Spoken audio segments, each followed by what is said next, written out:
Hello guys, तो आज हम पढ़ेंगे क्लास 11th का चैप्टर फर्स्ट भारत की स्थिति जियो का। देखिए, पिछली कक्षाओं में आप भारत का मानचित्र देख चुके हैं।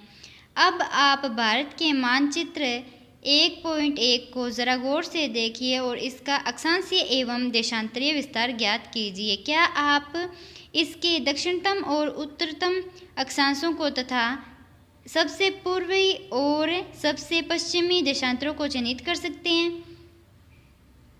भारत की मुख्य भूमि उत्तर में कश्मीर से लेकर दक्षिण में कन्याकुमारी तक और पूर्व में अरुणाचल प्रदेश से पश्चिम में गुजरात तक फैली हुई है। भारत का सीमांकृत क्षेत्र आगे समुद्र की ओर 12 समुद्री मील लगभग ये होता है 21.9 किलोमीटर तक फैला हुआ है। परिवर्तन के लिए बॉक्स देखिए मानक मील है जो है 63,360 इंच और समुद्री मील है 72,960 इंच।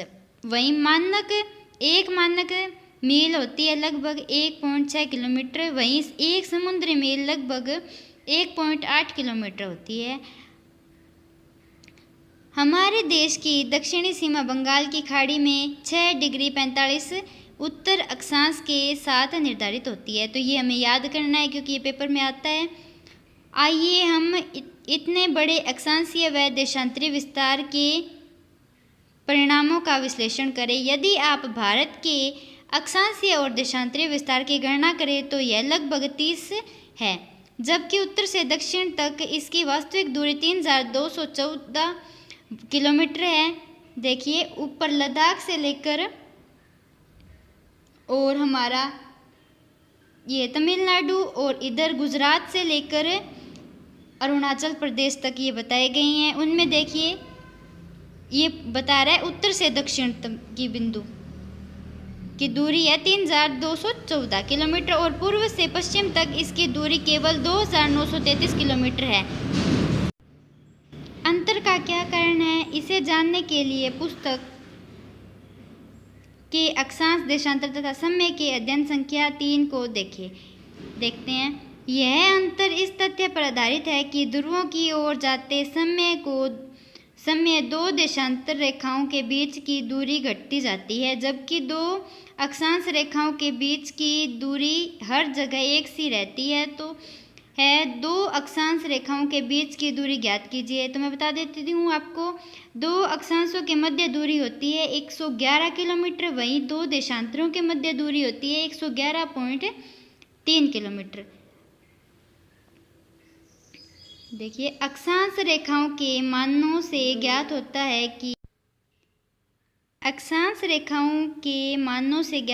है कि भारत का दक्षिणी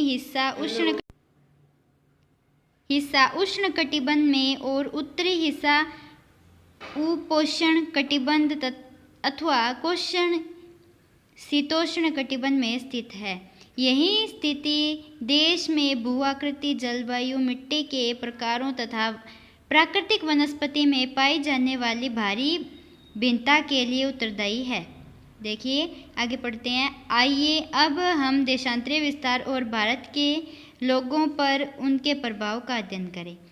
देशांतर रेखाओं के मानों से स्पष्ट होता है कि इनमें लगभग 30 डिग्री का अंतर है। ये याद करना है, जो हमारे देश के सबसे पूर्वी व सबसे पश्चिमी भागों के समय में लगभग 2 घंटों का अंतर पैदा होता है। गुजरात से लेकर अरुणाचल प्रदेश तक हमारे 2 घंटों का अंतर पैदा होता है। आप भारतीय मानक समय से पहले से ही परिचित है। मानक यमुनोत्तर का क्या उपयोग है? जब उत्तर पूर्वी राज्यों में जैसलमेर की तुलना में सूर्य 2 घंटे पहले उदय होता है, तो पूर्व में डिब्रूगढ़, इम्फाल तथा देश के अन्य भागों में स्थित जैसलमेर, भोपाल अथवा चेन्नई में घड़ियों एक जैसी समय दिखाती है। ऐसा क्यों होता है? भारत के कुछ ऐसे स्थानों के नाम लिखिए जिनमें से मानक यमुनोत्तर गुजरती है। तो मैं आपको बता देती हूँ, ये मानक यमुनोत्तर है जो हमारे भारत के 5 राज्यों से गुजरती है। पहला है उत्तर प्रदेश, मध्य प्रदेश, झारखंड, छत्तीसगढ़ और उड़ीसा। 5 राज्य हैं जिनसे हमारी मानक यमुनोत्तर गुजरती है। देखिए, विश्व के देशों में आपसी समझ के तहत मानक यमुनोत्तर को 7 डिग्री 30 मिनट देशांतर के गुणांक पर चुना जाता है। यही कारण है कि 82 डिग्री 30 मिनट पूर्व यमुनोत्तर को भारत की मानक यमुनोत्तर चुना गया है। भारतीय मानक समय ग्रीनविच मध्य समय से 5.5 घंटे आगे है। कुछ देश ऐसे हैं जिनमें अधिक पूर्व पश्चिम विस्तार के कारण एक से अधिक मानक मानक देशांतर रेखाएं हैं। उदाहरणतः संयुक्त राज्य अमेरिका यूएसए में 6 समय कटिबंध है। ये हमें याद रखना है कि जो संयुक्त राज्य अमेरिका है उसमें 6 समय कटिबंध है। तो आगे मैं ये भी बता देती हूँ आपको कि जो हमारा भारत है वो पाकिस्तान के साथ 3,323 किलोमीटर की बाउंड्री बनाता है। वहीं चीन जो है हमारे भारत के साथ 3,488 किलोमीटर की बनाता है। और नेपाल है वो 1,751, भूटान 699 और जो म्यांमार है ये बनाता है 1,643 किलोमीटर की। वहीं बांग्लादेश 4,096 किलोमीटर बनाता है, जो कि हमारे भारत के साथ सबसे ज़्यादा सीमा लगती है वो बांग्लादेश की लगती है। तो आप एक बार इस मैप को भी देख लीजिएगा, पूर्वी जगत में भारत की स्थिति क्या है। भारत का क्षेत्रफल 32.8 लाख वर्ग किलोमीटर है, जो विश्व के स्थलीय धरातल का 2.4% भाग है। ये याद करना है। इस प्रकार भारत विश्व का 7वां बड़ा देश है। क्या आपको 9वीं कक्षा की पुस्तक में पढ़े गए भारत से बड़े देशों के नाम याद है? तो मैं बता देती हूँ आपको। तो नाम वैसे तो पता ही होगा। पहला है रूस, दूसरा कनाडा, तीसरा अमेरिका, चौथा चीन, 5वां ब्राज़ील और 6ठा ऑस्ट्रेलिया और बाद में हमारा भारत आता है। आकार देखते हैं अब। भारत के आकार ने ऐसे विशिष्ट भौतिक विविधता प्रदान की है। उत्तर में ऊंचे पर्वत, गंगा, ब्रह्मपुत्र, महानदी, कृष्णा, गोदावरी और कावेरी जैसी बड़ी नदियां हैं, जो कि हम आगे चैप्टर में पढ़ेंगे। उत्तर पूर्वी और दक्षिणी भारत में वनाच्छादित पहाड़ियां हैं, जबकि मरुस्थली में रेत के विस्तृत फैलाव है। उत्तर में हिमालय पर्वत, उत्तर पश्चिम में हिंदुकुश व सुलेमान श्रेणियां, जो कि हिमालय पर्वत के ही नाम है। उत्तर पूर्व में पूर्वांचल पहाड़ियां तथा दक्षिण में विशाल हिंद महासागर से सीमांकित एक बृहत भौगोलिक इकाई है, जिसे भारतीय उपमहाद्वीप कहा जाता है। इनमें पाकिस्तान, नेपाल, भूटान, बांग्लादेश और भारत आते हैं। ये हमें पढ़ना है। वापस से बता देती हूँ कि इनमें पाकिस्तान, नेपाल, भूटान, बांग्लादेश और भारत आते हैं। भूतकाल में हिमालय अपनी अन्य श्रेणियों के साथ एक मजबूत भौतिक अवरोधक की भूमिका निभाता रहा है। खैबर, बोलन, शिपकिला, नाथुला तथा बोमडिला जैसे कुछ पहाड़ी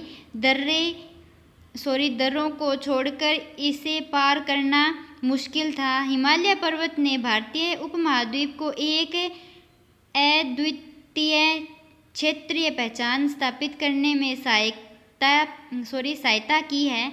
भारत के भौतिक मानचित्र का हवाला देते हुए अब आप उन भौतिक विविधताओं का वर्णन कर सकते हैं जो कश्मीर से कन्याकुमारी और राजस्थान से जैसलमेर से मणिपुर में इम्फाल तक यात्रा करते समय आपके मार्ग में आएंगे। देखिए, भारत का प्रायद्वीप भाग हिंद महासागर की ओर उभरा हुआ है।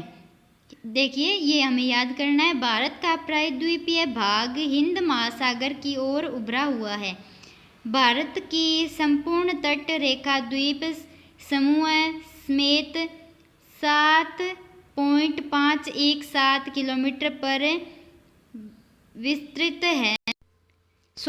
यहाँ पर ये देखिए, भारत की संपूर्ण तट रेखा द्वीप समूह समेत 7,517 किलोमीटर पर विस्तृत है। अतः एक देश के रूप में भारत भौतिक दृष्टि से विविधतापूर्ण भूभाग है, जिसे यह विभिन्न प्रकार के संसाधन पाए जाते हैं। अब हम पढ़ेंगे भारत एवं उसके पड़ोसी। भारत की स्थिति मानचित्र 1.2 जो कि मैंने आपको दिखाया था कि आप पढ़ लेना, की जांच करें। आप देखेंगे कि भारत एशिया महाद्वीप के दक्षिण मध्य भाग में स्थित है और बंगाल की खाड़ी और अरब सागर के रूप में विस्तृत। इसकी दोनों भुजाएं हिंद महासागर के साथ सीमा बनाती है। प्रायद्वीपीय भारत की इस सामुद्रिक स्थिति की वजह से ही भारत समुद्री व वायु मार्गों द्वारा अपने पड़ोसी क्षेत्रों से जुड़ा है। मानचित्र को देखते हुए भारत के पड़ोसी देशों की एक सूची बनाएं। श्रीलंका और मालदीव हिंद महासागर में स्थित 2 द्वीपीय देश है जो भारत के पड़ोसी है। तो हमें ये पढ़ना है कि जो श्रीलंका और मालदीव है हिंद महासागर में स्थित है, जो 2 द्वीपीय देश है जो भारत के पड़ोसी है। श्रीलंका भारत से मन्नार की खाड़ी और पाक जल संधि द्वारा अलग हुआ है। तो ये हमें पढ़ना है क्योंकि ये इम्पोर्टेंट है कि जो हमारा श्रीलंका है वो भारत से मन्नार की खाड़ी और पाक जल संधि द्वारा अलग हुआ है।